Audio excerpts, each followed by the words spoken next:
DeepSeek kan ChatGPT ni basically benda yang sama lah. So adakah DeepSeek lebih intelligent daripada ChatGPT? Ada a few lah bagi saya misunderstanding. Betul. Contohnya saya ada klien yang tanya, boleh tak buat gambar gini.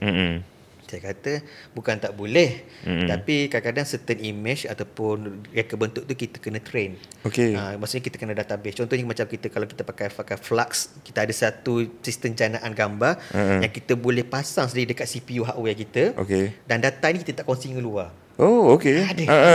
Okay. Bermaksud reka bentuk ataupun design rupa video tu hak milik kita. Kita pegang.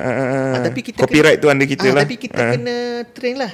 Contohnya macam nak raya apa ni, macam baju ke, baju kurung ke, ada fashion macam tu. Sebenarnya kita boleh generate yang sama sebiji yang kita photoshoot tu, dan kita boleh duplicate balik sama. Oh, okay. Dan betul benda lah. orang lain tak boleh guna. Kita je guna sebab kita pasang dekat hardware CPU kita sendiri. Oh, faham. Dia program lah sebenarnya tuan. Dia program lah. Program yang simpan database kita. Dan keluarkan seperti yang kita nak tu je. Faham.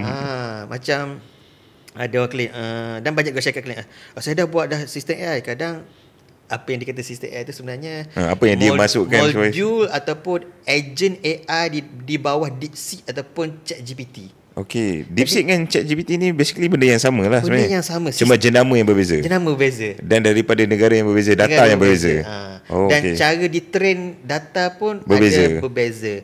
Contohnya ChatGPT ni dia train, katakan ada 100 data. Okay. 100 yang dia akan telaah, dia akan study. Okay. Tetapi DeepSeek 100 data dia ambil yang mana nak je. Oh, dia selektif.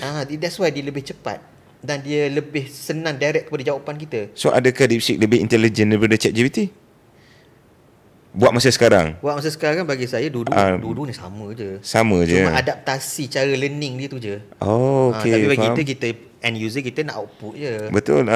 Sebab sekarang ni satu output, satu lagi yang kita nak sentuh di sini adalah dia punya tata kelola dia. Adakah macam kita orang Islam kan?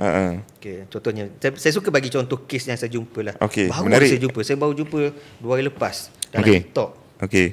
Saya tak tahulah, tapi saya yakin dia ni bukan content creator Malaysia sebab ngegaji mungkin orang belah-belah tanah Arab. Dia buat satu video AI, ditulis kat situ point of view seorang di kota Mekah ketika peristiwa Rasulullah membelah bulan.